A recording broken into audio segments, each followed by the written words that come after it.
It's the fall of 2003 in New York when we first meet our leading lady, Catherine Chandler. Catherine is a law student and works part-time as a bartender. One night, after closing the bar, she gets in her car to head home. Unfortunately, her car breaks down. She calls her mother for help, and soon, her mom arrives to fix it. As her mother works on the car, two armed men suddenly appear out of nowhere and start shooting. They fire at Catherine's mother, killing her instantly. Catherine runs for her life, managing to escape into a nearby forest, but the gunmen are right behind her. She trips and falls, convinced she's about to die. One of the gunmen points his gun at her, ready to shoot, but just then, a strange beast emerges from the woods. In seconds, the beast tears the gunman apart. Then, it turns to Catherine, who is still lying on the ground, terrified. Their eyes meet, and for a brief moment, Catherine realizes that the beast might actually be a man. The beast grunts and then disappears into the night. 9 years later, Catherine is no longer the same person. No one ever believed her story that a man had saved her that night. Instead, people assumed she had survived due to some kind of wild animal attack. Instead of becoming a lawyer, she is now a detective with the NYPD. One night, Catherine and her partner, Tess, arrive at a crime scene. While investigating, Tess teases Catherine, telling her she should date nicer guys. They also meet their boss, Joe. A woman's body has been discovered in a hotel bathroom. The next morning, Catherine and her team discuss possible causes of death. They discover that fingerprints found at the scene belong to a doctor named Vincent Keller. However, records show that Vincent Keller was killed in action in Afghanistan 10 years ago. Curious, Catherine and Tess decide to dig deeper. They visit the hospital where Vincent used to work. A former colleague describes Vincent as caring but socially withdrawn. They also learn that he lost his brothers in the September 11th attacks and enlisted in the army afterward. Vincent didn't have many close friends, but he did have a roommate named JT. Catherine and Tess track JT down to an abandoned warehouse where he lives. They knock on the door, and when JT answers, he appears to be a nerdy but friendly guy. He's a biochemistry professor at a university. When they question him about Vincent, JT jokingly says he hasn't heard from him. After all, he can't hear dead people. While they talk, someone secretly watches them from the shadows. Frustrated, Catherine and Tess leave, knowing they can't legally search the warehouse without a warrant. As soon as they leave, JT rushes upstairs. Vincent is there, looking like a normal man except for a scar on his face. JT is panicked and demands to know why Vincent's fingerprints were found on a dead woman. Vincent explains that he was trying to save her by giving her CPR. He then shows JT a newspaper clipping about Catherine's mother's murder, something he has kept all these years. JT is terrified that they'll be caught and killed, but Vincent confesses he's tired of living like a fugitive. Later, Catherine visits the morgue, where she meets her colleague Evan, the medical examiner. Evan tells her that someone attempted CPR on the victim and also found cross-species DNA at the crime scene. What shocks Catherine the most is that this DNA matches the sample found at her mother's crime scene years ago. Determined to find answers, Catherine returns to the warehouse alone. She sneaks up to the second floor and finds Vincent hiding. She draws her gun and orders him to show himself. Vincent steps out and insists he didn't kill the woman. He explains that she was poisoned and that he tried to save her by performing CPR. Just then, Catherine gets a phone call from Evan, confirming that the victim's cause of death was poison. Stunned, she asks Vincent how he knew. He tells her he could smell the poison on the woman. Catherine then notices a newspaper clipping with her picture on it. Before she can react, Tess walks into the warehouse. Vincent asks Catherine to keep his secret that he's alive. She hesitates, but ultimately agrees, at least for now. She and Tess leave the warehouse. Back at the station, Catherine continues working on the murder case. She discovers that the victim's assistant poisoned her because she was having an affair with the woman's husband. Catherine arrests the assistant, solving the case. Later, she receives a call from the FBI, asking her to meet with them. It turns out she had asked them to verify the cross-species DNA sample, one that is now linked to both the current murder and her mother's case. Later, Catherine meets the officer on a subway platform.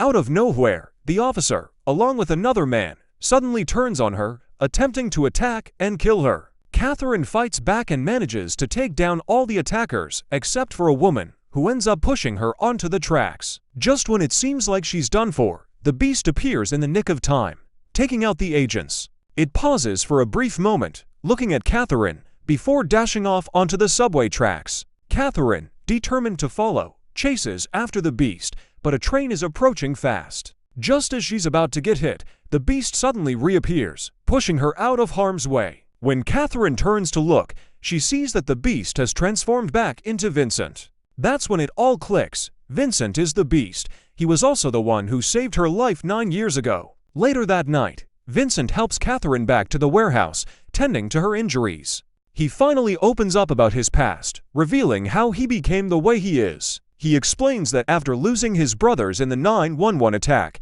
he was overcome with grief and anger. He left his job at the hospital and enlisted in the military, where he was selected for an experimental program called Muirfield. The program involved injecting soldiers with a serum to turn them into super soldiers, but things went terribly wrong. The experiment caused the soldiers to lose control, and Muirfield, realizing their mistake, decided to eliminate them all. Vincent, however, managed to escape and has been living in hiding ever since. He confesses that despite everything, he still sneaks out at night to help people. It's the only thing that makes him feel human again. However, he warns Catherine that by getting involved with him, she's now on Muirfield's radar. For her own safety, he urges her to leave and never come back. The next day at the police station, a man visits Joe and retrieves the bodies of the Muirfield agents Vincent killed on the subway platform. That night, as Vincent and JT are playing chess, Catherine unexpectedly shows up at the warehouse. JT is visibly shocked.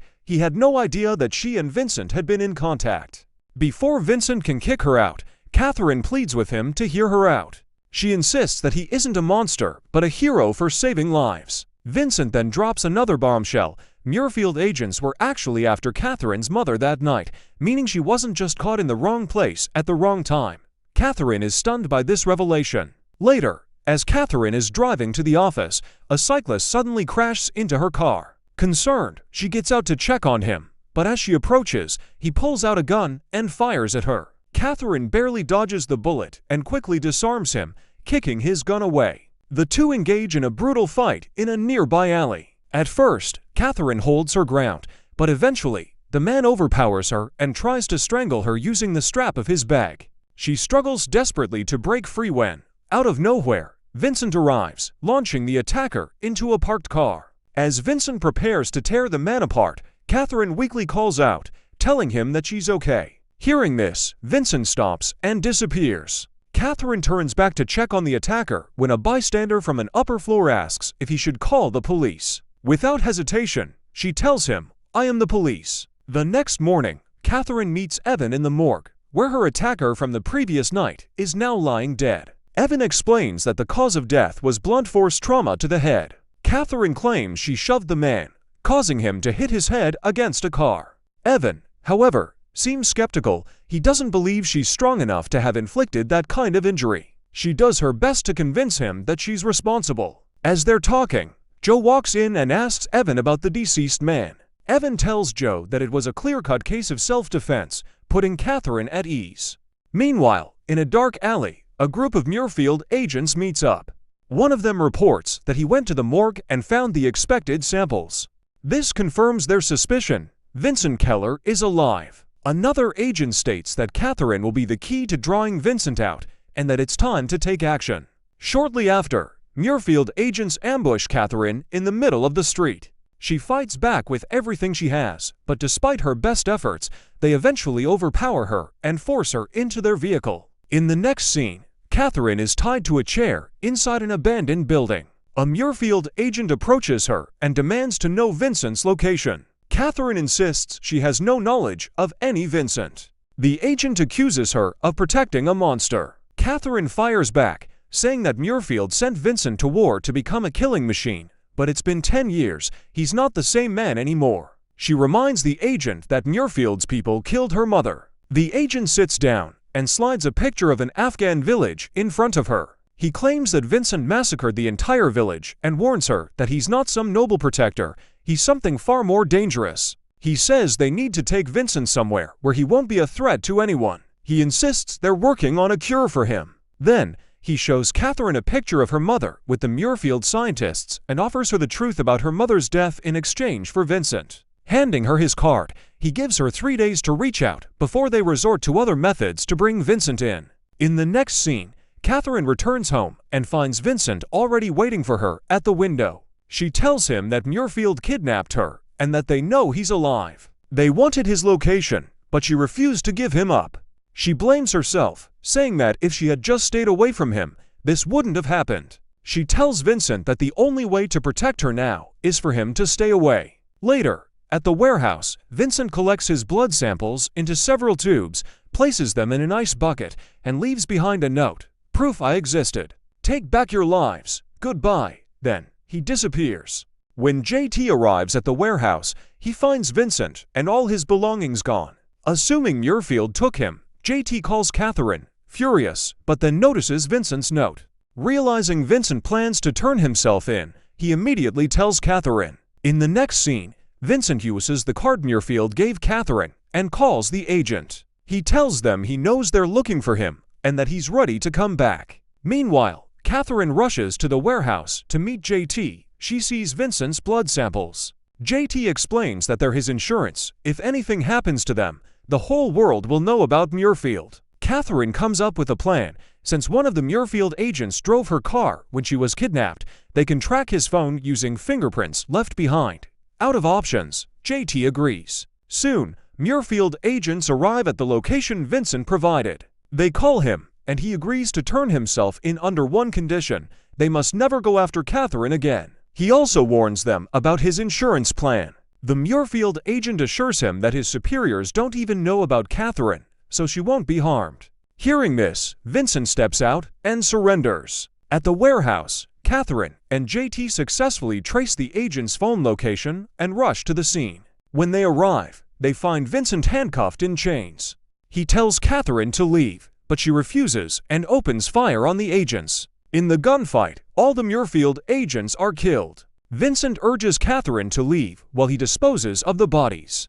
JT unlocks Vincent's chains, and Catherine takes off. Later, Catherine and Vincent plan to have a romantic dinner at her apartment. On his way to buy flowers for her, Vincent suddenly clutches his head in pain and freezes. In the next scene, he wakes up on top of a bridge, confused, with no memory of how he got there. A few days later, Vincent wakes up in an alley in the middle of the night.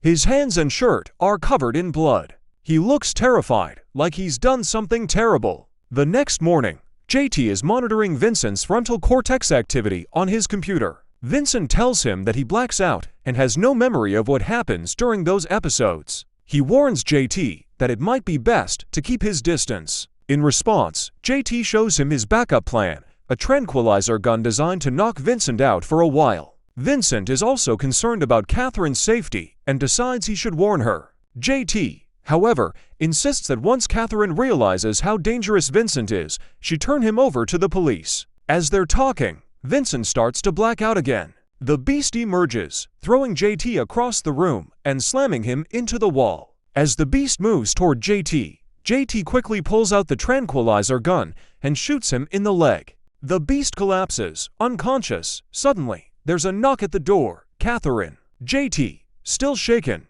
opens it and nervously tells her Vincent isn't there. She asks him to let Vincent know that she'd be in Northam for the day with her partner. When JT asks why, Catherine explains that a fraternity boy was brutally murdered at the university last night. Realizing Vincent may have been involved, JT grows even more concerned. After Catherine leaves, Vincent eventually wakes up to find JT standing over him, still holding the tranquilizer gun. Vincent has no memory of what just happened. JT informs Vincent that while he was in a trance, his frontal lobe was suppressed, preventing him from controlling his actions. He also tells Vincent that Catherine is investigating the murder of a frat boy who was killed by multiple claw-like wounds. At the same time, Vincent blacked out. At the station, Catherine and Tess interrogate a former fraternity member. He reveals that Derek, the victim, was a sadist who enjoyed bullying others. He also mentions Welton Bell Tower, where the fraternity often partied. Tess notes that on the night of the murder, Derek received a phone call asking him to meet at the tower. The two detectives decide to check it out. At the tower, Catherine and Tess find a pair of shoes, a balloon, and blood on the ground. Tess steps outside to call the station, leaving Catherine alone. Suddenly, Vincent appears and confesses that he might be the killer. Catherine is stunned. Back at the warehouse, JT analyzes the blood sample found at the crime scene to see if it matches the blood on Vincent from the previous night.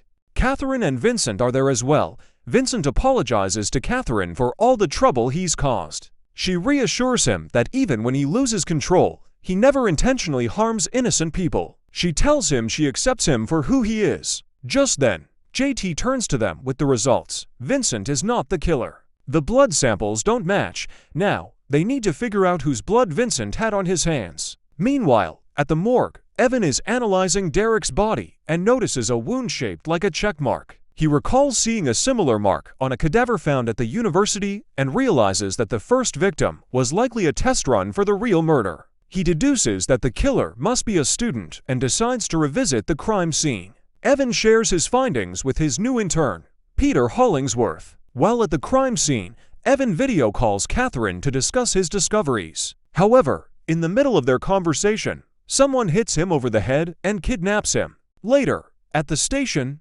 Catherine and her team determine that Peter, the intern, might be the killer. They suspect he used the cadaver to practice before committing the real murder and took the internship to stay close to the case. Realizing that Evan was getting too close to the truth, Peter abducted him. Catherine and Tess search Peter's dorm room and find a stash of newspaper clippings about various murder cases hidden under his mattress. They realize Peter has been recreating infamous crime scenes.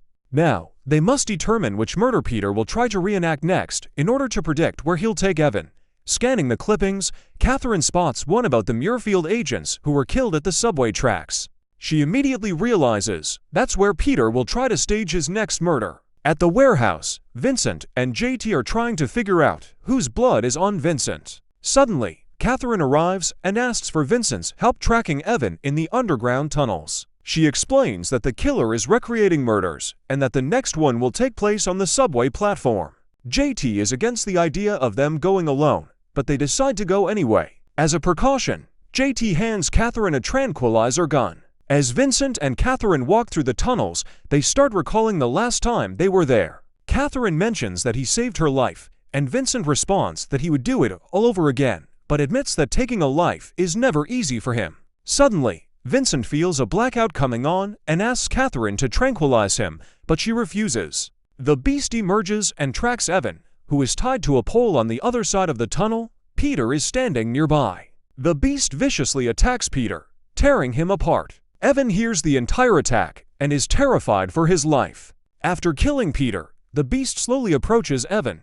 Just in time, Catherine arrives and fires her gun into the air, scaring the beast away. Once the beast disappears into the tunnels, she unties Evan. The next day, Catherine returns to work and checks on Evan, still shaken from coming face-to-face with a serial killer. Evan is now convinced that he was saved by someone who wasn't entirely human. Later that day, Catherine goes to the warehouse. JT answers the door and immediately asks why she didn't use the tranquilizer gun. She explains that it was her only way to track and save Evan. JT walks over to a metal door, opens it, and reveals Vincent locked inside a cage. Catherine is devastated. JT tells her that Vincent put himself there voluntarily. He also informs her that they figured out what was triggering the blackouts. Vincent looks at Catherine and says, "It's you." Vincent and JT have discovered a way to induce his blackouts using synthesized endorphins. During one of his blackouts, Vincent has a flashback to his past. In the flashback, Catherine's mother, Vanessa Chandler, is seen in Afghanistan administering the injections. Later that day, Catherine arrives at the warehouse.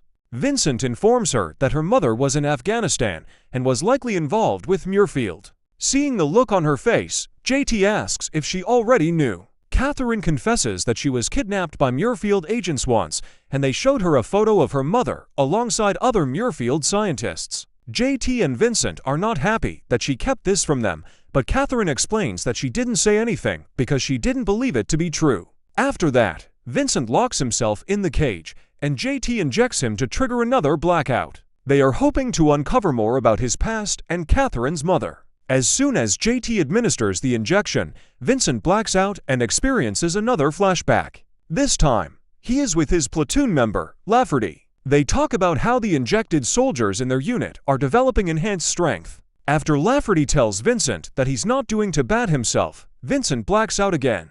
In another flashback, Vincent is working out when Vanessa approaches him. He tells her that he is ready for duty. Vanessa explains why she got involved in the project. She wanted to make the world a better place, protect her daughters, and save lives. She also tells Vincent that the blackouts are simply a side effect and that each person's DNA reacts differently to the injections. When Vincent wakes up, he tells Catherine that she is not the cause of his blackouts. Catherine is still processing the fact that her mother wasn't just a regular doctor. Vincent then tells her that Vanessa was trying to find a cure for the side effects of the super soldier serum and that she always kept a notebook with her. In the next scene, Catherine goes to her father's house to search for her mother's old notes. As she sifts through her mom's belongings, JT joins her via video call. Eventually, she finds the notebook Vincent remembered from his flashback. She shows it to JT through her phone's camera. As he examines the pages, JT finds formulas that might cure the serum side effects, but he needs specialized equipment to recreate them.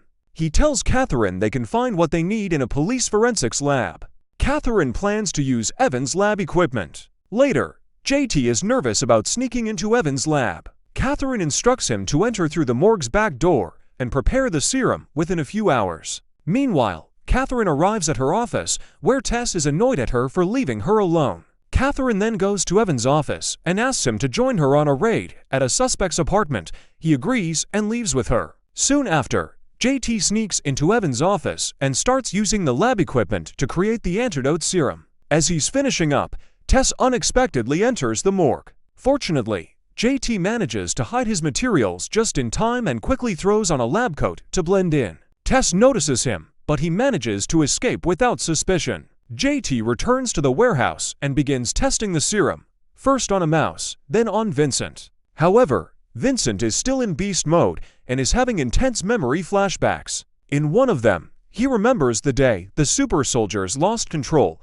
prompting Muirfield to decide to eliminate them. He sees Catherine's mother arguing with a general. The general tells her that the monsters she created are out of control and must be eliminated, but Vanessa insists they just need more time to develop a cure. The general decides to kill her, too. At that moment, Vincent transforms into the beast for the first time and attacks the general. In the struggle, the general slashes Vincent's face with a knife, creating the scar he still has today. In the present, Catherine arrives and tries to calm the beast. She successfully brings Vincent back to himself, and she's relieved that both Vincent and JT are okay. Suddenly, Vincent injects the untested serum into his arm, hoping it will either cure him or end his life. Catherine rushes to stop him, but she's too late. There's nothing left to do now but wait for the serum to take effect. That night, as Evan is leaving his office, Tess meets up with him. She asks about the new intern she saw earlier that day, while Evan was out with Catherine. Evan looks confused. Tess then asks if everything is okay, and Evan simply says yes before walking away. Later that night, Catherine visits her mother's grave. She forgives her mother for what she did and chooses to believe that her intentions were good. However, she still feels responsible and wants to fix the mess her mother left behind. Unbeknownst to her, Vincent is standing behind a tree, listening to everything. As Catherine turns to leave, Vincent steps forward. He reassures her that together, they'll make things right. He also tells her that the serum worked. He's no longer experiencing blackouts, but the beast is still a part of him. Meanwhile, Tess is at her desk when Evan approaches. He asks her to help identify the person who posed as his intern by reviewing the security footage from that day. He explains that this person used his DNA analyzer. Evan says he's working on a secret project involving genetic mutations, and he suspects someone was trying to steal his research. Tess agrees to check the footage. Later, Tess identifies the person and gives Evan a photo of them. The next day, Evan visits JT at his office on campus. He asks JT about a paper he published 8 years ago on cross-species DNA. Evan tells JT that he has proof a cross-species creature exists. He believes he's on the verge of a groundbreaking discovery and needs an expert in biochemistry. He asks JT to join him in his research, promising that their work could bring them fame. Hesitantly, JT agrees. Evan and JT attempt to match the DNA from a recently murdered biker to the cross-species DNA. In the lab, they analyze it, and it's a match. Excited, Evan says he now has enough evidence to report to his boss, Joe, and start hunting the creature. But JT is concerned. He thought their goal was to find a cure. Evan reassures him that they will, but only after capturing the creature. Just then, Evan's blood samples suddenly become corrupted, preventing him from tracking the creature. JT is relieved, realizing someone has tampered with them. Later that day, a woman meets a man at a restaurant. She tells him that Evan was close to discovering Vincent's identity, but she managed to corrupt his samples just in time. She assures him that they will get to Vincent before the police and continue their Muirfield project. Meanwhile, JT realizes that someone from Muirfield has bugged Evan's lab and has been sabotaging his research. Wanting to warn him, JT takes Evan out of the lab under the pretense of buying him a soda. Seeing JT's worried expression, Evan asks what's wrong. JT tells him that there's a secret organization that has spent billions developing genetic weapons, and they may be sabotaging his work to cover their tracks. He warns Evan that there's much more at stake than just the small research grant he's hoping to get. Evan is suspicious and asks JT how he knows all this. JT refuses to elaborate and just tells him to stop searching for the creature. Frustrated, Evan accuses JT of being the one behind the sabotage and storms off, determined to continue his research. Later, the Muirfield woman is secretly photographing Evan's work inside his lab. But before she can finish, Evan catches her. He grabs her from behind and demands to know who sent her and why she's there. The woman confesses that she was sent by the organization that created the cross-species creature he's been hunting. She tells him that the creature was a mistake, it's dangerous, and they need to stop it before it kills more innocent people. She then offers Evan the chance to join them in their hunt. After a moment of consideration, Evan agrees. Catherine arrives at her apartment and finds Vincent already waiting for her. She tells him they should take things slow and let things happen naturally. Vincent asks her what she really wants, stepping closer. As he leans in to kiss her, they're suddenly interrupted by Catherine's sister, Heather, who sees everything. Catherine and Vincent step out onto the rooftop. She tells him she doesn't want to put her sister in any kind of danger by telling her the truth about him. Vincent reassures her, suggesting she just tell Heather he's some random guy she met at a bar. He points out that Heather has no idea who he really is or anything about his past. Then, Vincent jumps off the roof and disappears. Catherine heads back inside, where Heather is waiting eagerly. Catherine tells her it was just some random guy she met at a bar, but Heather isn't convinced. She insists on meeting him and persuades Catherine to invite Vincent over for dinner. Later, they have dinner, and Heather also invites her boyfriend, Darius, who happens to be the brother of Catherine's boss, Joe. The dinner goes smoothly. The following night, Catherine and Heather are out at a club with their boyfriends. After some time, Catherine leaves. Meanwhile, outside the club, a group of thugs grab Darius and drag him away from the crowd. Apparently, he owes them money. They pull a gun on him, demanding their payment. Heather, looking for Darius, steps outside and sees the gun. She threatens to tell her cop sister, but the thugs knock her out. They decide to kill her and force Darius to pull the trigger. Darius hesitates, but just as he's about to shoot, the beast arrives. He throws Darius against a dumpster and kills two of the thugs. However, he fails to kill the third. Afterward, Vincent checks on Heather. Seeing that she's still breathing, he turns to Darius, only to realize he has died. Later that night, Catherine returns to her apartment and finds Vincent there, looking devastated. He tells her that he killed Darius. He explains that Darius was about to shoot Heather, so he threw him, but it accidentally killed him. Catherine asks if Heather is okay. Vincent assures her she is. Just then, Catherine gets a call from Heather and rushes to see her. Catherine finds Heather and comforts her. Meanwhile, Evan and Tess arrive at the crime scene and discover claw marks on Darius's body. Joe breaks down when he sees his brother, while Catherine cries, not just for Heather, but for herself and Vincent too. The next day, Evan calls Catherine at work. He tells her the attack was caused by the cross-species creature. Evan is convinced the creature is somehow connected to her, circling her like a predator stalking its prey. He tells Catherine he's scared for her, but she tells him not to worry and hangs up. Later, we see Evan in a closed room handing over his research to Muirfield agents. One of the agents looks through Evan's report and instructs him to inform them he finds anything new before dismissing him. Evan, frustrated, insists he wants to join their organization and have a role in Muirfield, but the agent coldly tells him he's not Muirfield material. Enraged, Evan shoves the agent against the wall. Another agent immediately pulls a gun on him and orders him to leave. Meanwhile, at work, Tess and Catherine are talking about their love lives when Joe arrives and introduces them to Gabe Lowen, the new assistant district attorney. Joe explains that Gabe will be working in their office to ensure the capture of the vigilante. He also reveals that Gabe has brought in 2 officers, Garnett and Newell, to assist with the case. Later, Catherine goes to the warehouse to meet Vincent. She tells him she's afraid for his safety, explaining that Joe is bringing in extra officers for a citywide manhunt to capture him.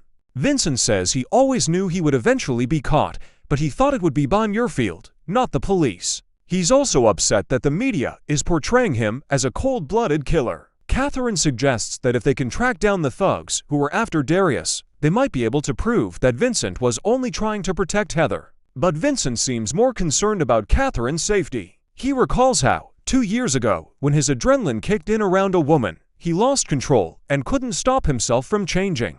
Catherine asks if he killed the woman. Vincent assures her she managed to escape. Catherine tells him that when she's with him, he seems to have better control. Vincent, however, says that being with her makes him feel more out of control than ever. In the warehouse, Catherine and Vincent discuss how Darius borrowed a large sum from an East River crime syndicate loan shark to open a failed VIP lounge. That's why the thugs were after him. Catherine has a lead on a guy named Ross, who might know someone from the syndicate. Ross could help find the thug who escaped the night Darius died. However, if Joe finds out she's trying to clear the vigilante's name, she'd be in trouble. So, Vincent decides to go alone. At a bar where Ross works, Vincent poses as a veteran desperate to pay off foreign loan sharks. He offers weapons as collateral and asks Ross for money. Overhearing Ross call his boss, Vincent learns the name Ray before slipping away. Catherine later tracks down Ray's details and takes them to Evan, but he tells her they need stronger evidence for a warrant.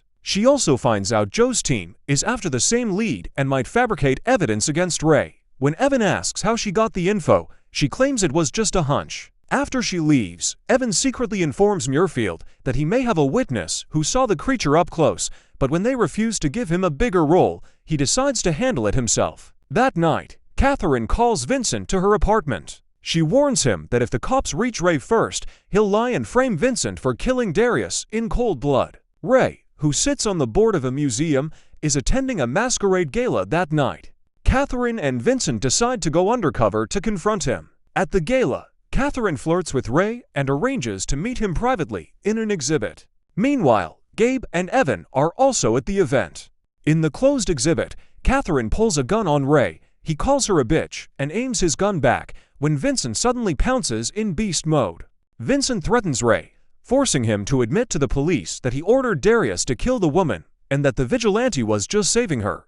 Ray, terrified, agrees and rushes off. Before he can reach the cops, Evan and Gabe intercept him. Ray tells Gabe he has important information and takes him into a private room. He demands full immunity as a witness, insisting the vigilante only acted to save Heather's life. But Gabe is more interested in the vigilante's identity. The next day, Evan gets a call from Muirfield, congratulating him for doing the right thing. Confused, he checks the news and sees that Ray was found dead in the museum basement. Muirfield assumes Evan killed him to silence him, and now considers Evan part of their operation. Catherine, Evan, and Tess are summoned into a meeting where Joe dissolves all their existing partnerships. He assigns them to a new task force solely dedicated to hunting the vigilante. Gabe declares he only wants cops who prioritize justice above all. That night, Catherine warns Vincent about the task force, but he already saw the press conference. She assures him she watched from the inside and tells him he has nothing to fear. She reminds him that he could never hurt her. Then they make love. The next morning, Joe and his team discover a man murdered in the back of a horse-drawn carriage in a park. Joe is convinced it's the work of the same vigilante. Shortly after, Catherine arrives, and Joe is furious that she's late. Catherine immediately questions whether this case is actually linked to the vigilante, arguing that, unlike previous cases, there was no innocent victim being protected. But Joe's judgment is clouded by his brother's death at the vigilante's hands, and now he's looking for any reason to blame him. Gabe arrives as well and announces that they've received a massive budget increase to capture the vigilante. He also pushes back when Joe talks about taking the vigilante down instead of prosecuting him. Later, Gabe speaks privately with Catherine. He doesn't believe her when she insists the vigilante might not be responsible for this murder. At the station, Evan examines the body and finds no cross-species DNA. Catherine urges him to report this to Joe and express doubts about the vigilante's involvement. But Evan argues that the absence of evidence doesn't prove anything, especially since the victim has claw marks. Catherine leaves in frustration, accidentally leaving her scarf behind. Evan picks it up. Later that day, Catherine and Vincent inspect the carriage, realizing that someone is trying to frame Vincent. They conclude that Muirfield wouldn't be behind this. Drawing this kind of attention isn't their style. Using Vincent's enhanced senses, they discover something sharp lodged in the horse's shoe. In the next scene, Evan gets into a taxi, only to find an agent from Muirfield already inside, waiting for him. The agent gives Evan a task: prevent the task force from capturing the vigilante. Muirfield wants the vigilante caught, but not by the police. Back at the warehouse, Catherine, Vincent, and JT analyze the sharp object they found. It turns out to be a spike from a weapon known as the Morning Star. Catherine recalls the crime scene and declares that this must be part of the murder weapon.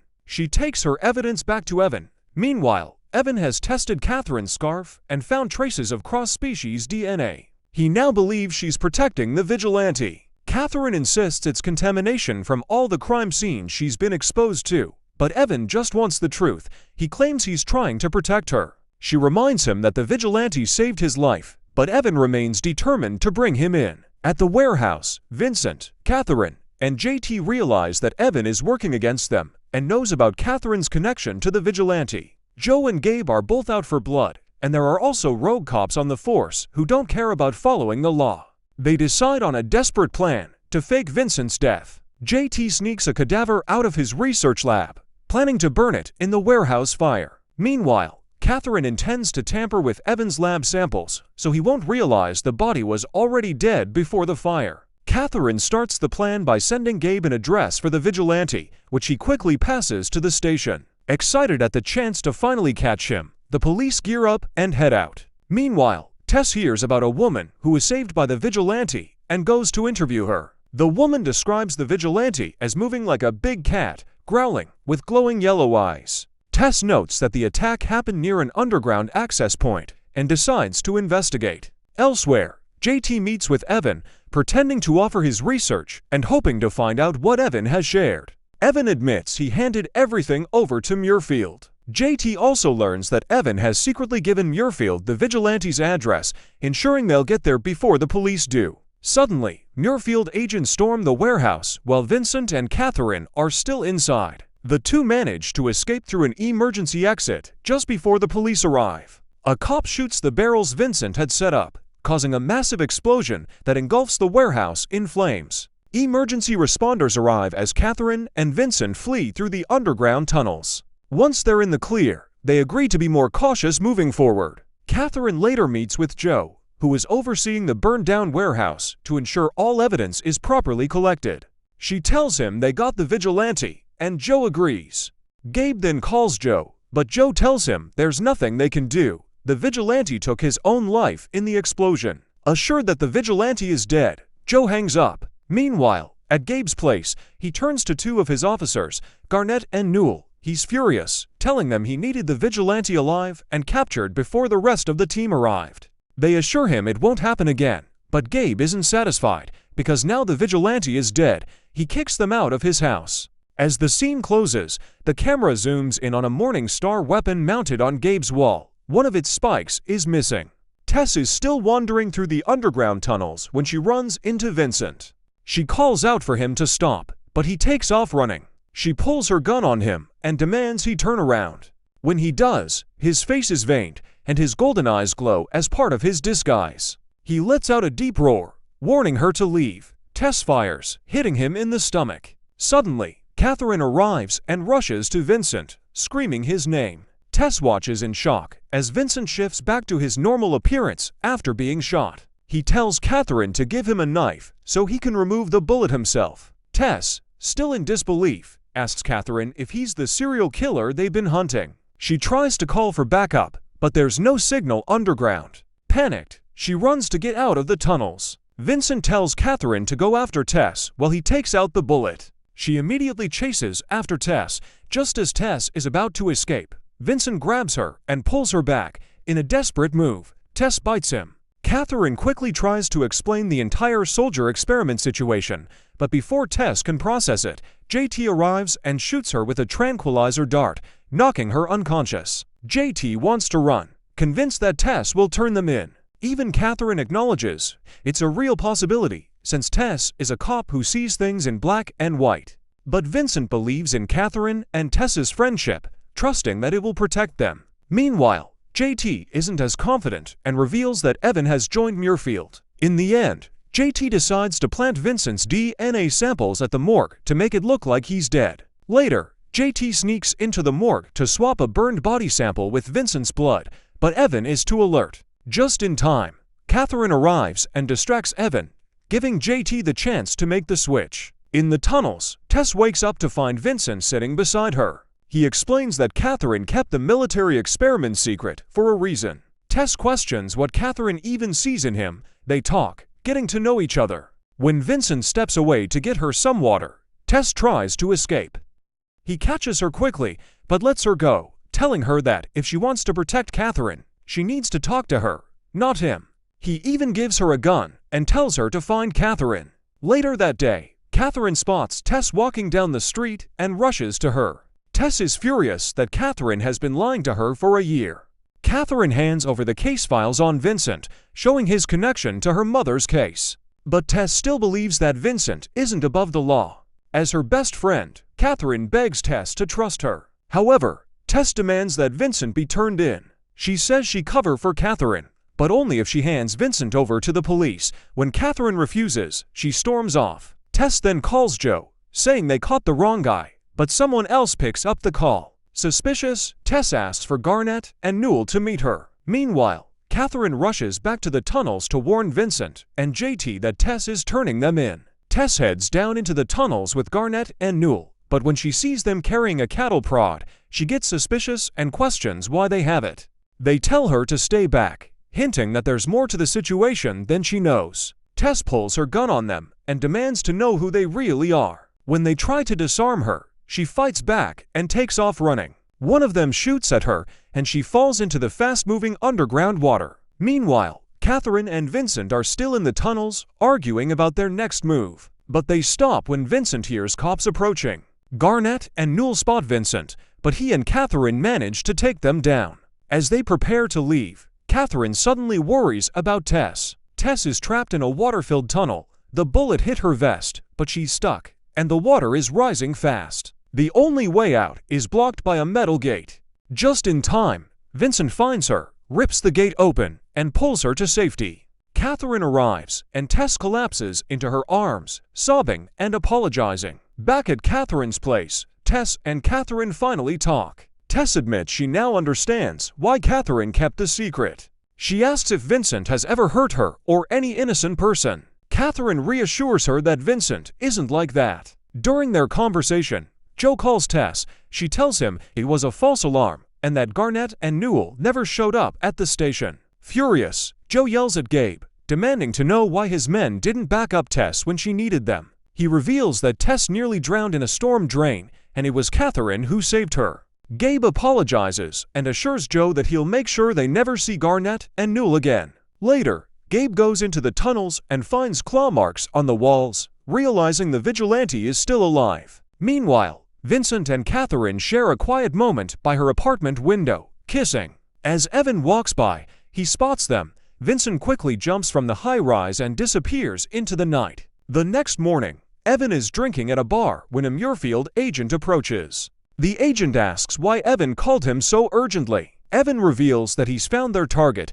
Vincent is hiding in the tunnels. The agent hands Evan a panic button for emergencies and leaves. Suddenly, Evan notices a group of men watching him. He throws a punch at one of them and gets arrested. Catherine visits Evan in lockup, realizing he called her there. Evan tells her he knows about her monster boyfriend and warns her to stay away from him. He insists he's only trying to protect her. When Catherine realizes Evan has tipped off Muirfield to kill Vincent, she rushes out. In the tunnels, Muirfield agents are closing in on Vincent. Sensing their presence, he scales the walls and escapes. Later, Catherine meets Vincent in a park, blaming herself for not being honest with Evan sooner. She wants to convince Evan that Vincent isn't the monster he thinks he is.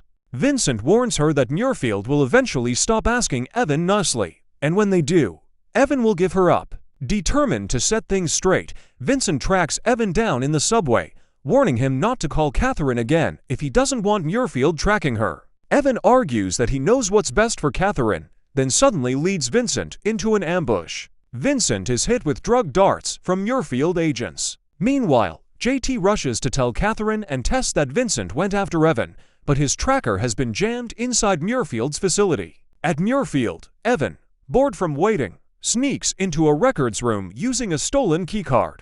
There, he finds a heavily censored file under Catherine's last name, her mother's file. A letter inside shocks him even more. Outside, Catherine, Tess, and JT plan a rescue. They cut the electric fence by disabling a local transformer. Using a voice recording of a Muirfield agent, Catherine bypasses security, but she trips an alarm. Meanwhile, Vincent is locked in a cage as Agent Kyle taunts him, describing the experiments they plan to run.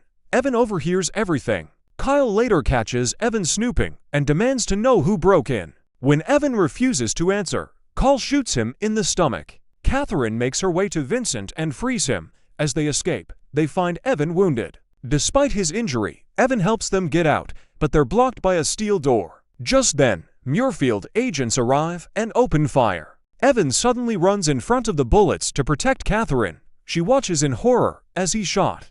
Devastated, she clings to Vincent, who forces her to escape through the steel door. Days later, Vincent meets Catherine on a train. She tells him that Evan took all the blame, and now everyone believes he was the mole. Vincent reassures her that Evan's death wasn't her fault, then tells her he can't live without her. Early in the morning, Joe arrives at Gabe's house and rings the doorbell. Gabe answers and asks why he's there.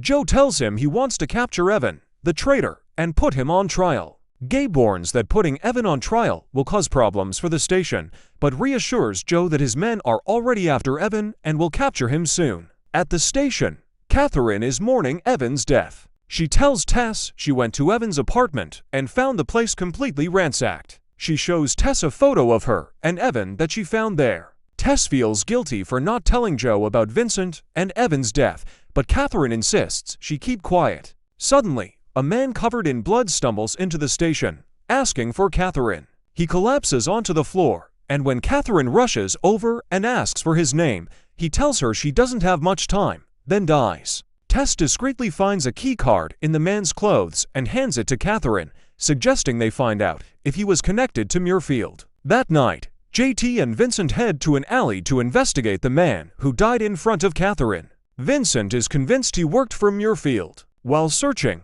they find another dead Muirfield agent, some rats, and the man's cell phone. Later, Catherine and Tess figure out that Gabe is the one who broke into Evan's apartment. Catherine confronts Gabe in his office, accusing him of being a Muirfield agent. A flashback reveals that Gabe spent his childhood in Muirfield's custody, where Catherine's mother was one of his doctors. Muirfield experimented on him, harvesting his blood and tissues. Back in the present, Gabe shares his past with Catherine. He tells her he read Evan's journals and realized that both Evan and Catherine had been hunting the vigilante. But Evan went behind her back, and Muirfield killed him. Now, he wants to find Muirfield and take them down to avenge Evan. Catherine questions why, if he's not with Muirfield, he was so determined to catch the vigilante. Gabe explains that he was trying to protect him and that he also wants to take down Muirfield. Still suspicious, Catherine leaves. Later, at Catherine's apartment, she and Vincent review footage recovered from the dead man's phone. In the video, the man says he was her mother's student and that no one knows about her. He reveals that Muirfield is vulnerable because they're relocating their operation, making it the perfect time to take them down. Just before he's shot, he says, "Go to the orchard." As the video ends, Catherine insists they follow the lead and destroy Muirfield. Vincent disagrees, warning that it could be a trap. He also tells her not to trust Gabe and asks for time to investigate. The next morning, Catherine visits Gabe's apartment. He shows her the rest of Evan's journals. She opens one and finds an entry about Orchard Industries with an address. She tells Gabe about the message from the dead man's phone. Gabe offers to go with her, but she refuses, saying she go alone. That night, Catherine and Tess head to Orchard Industries. Tess distracts the guard while Catherine sneaks inside. She finds a locked room and uses the key card she took from the dead agent to get in. Inside, she discovers Muirfield's servers. When she tries to access them, a password prompt appears. She calls Gabe, who is assisting remotely. With the help of his girlfriend, Tyler, he suggests trying Chimera as the password. It works. Gabe directs Catherine to download the files to his computer. While searching, she also finds Vincent's file. Realizing this would give Gabe access to Vincent's information, she tries to stop the download. Gabe's girlfriend warns him that if the download is interrupted, they'll lose everything. Meanwhile, Vincent, watching from a nearby rooftop, overhears everything. He calls JT, asking him to track Catherine's phone. Moments later, Catherine turns around and finds Vincent standing behind her. He transforms into the Beast and starts destroying the servers. The commotion alerts Muirfield agents. Suddenly, a fire breaks out, rapidly spreading through the room, consuming all the servers. The Beast scoops Catherine into his arms and escapes. The next morning, Catherine meets Gabe in the car outside the Orchard building. He tells her he wasn't able to retrieve anything from the downloads. She asks about the Chimera password, and Gabe explains that it was the name of the original experiment he was a part of in Muirfield. Catherine mentions that her mother had a Chimera necklace. In a flashback, we see Catherine's mother wearing the Chimera necklace while secretly helping Gabe escape from Muirfield. She handed him over to his new foster parents. Back in the present, Gabe steps out of the car and approaches his girlfriend, Tyler, who is standing nearby. He tells her that the doctor who saved him might have been Catherine's mother. Tyler then shows him a picture of the wrecked servers, hinting that the vigilante was there too. They realize that Catherine is somehow involved with the vigilante. Later, Catherine meets Vincent in the tunnels and suggests they stick together for protection and to finally put an end to Muirfield. Vincent agrees and tells her he's found a new hiding place, then takes her there. A few days later, Catherine worries that she might be pregnant. She takes a pregnancy test, but feels relieved when it comes back negative. Vincent tells her that having a baby would be too dangerous, and Catherine reassures him that she doesn't want one right now either. Vincent reminds her that they will never be able to live a normal life together, but Catherine says she's happy with things as they are. Later, Catherine and Tess go to a hotel where Gabe is staying. When they arrive at his suite, Gabe asks Tess to go grab him a coffee. Once Tess leaves, Gabe shows Catherine the picture of the destroyed servers and says he knows who's responsible. Catherine refuses to admit anything. Frustrated, Gabe's eyes turn yellow, and he begins to transform into the Beast. Catherine quickly pulls her gun on him, but he manages to control himself. He then explains that he takes medication to suppress his DNA and prevent himself from turning into the Beast. Unfortunately, he's developed a resistance to the medication, which is why he needs to study Vincent's DNA. According to Gabe, Vincent was injected with a more advanced version of the serum, allowing him to control himself better than the others. Gabe proposes a deal, Vincent's blood in exchange for his medicine. Without giving an answer, Catherine leaves and goes to Vincent to tell him about Gabe's offer. Vincent is convinced it's a trap to capture him. Catherine, however, urges him to consider meeting Gabe, saying that it could allow them to finally live a normal life. Eventually, Vincent hesitantly agrees. They go to Gabe's suite, but he isn't there.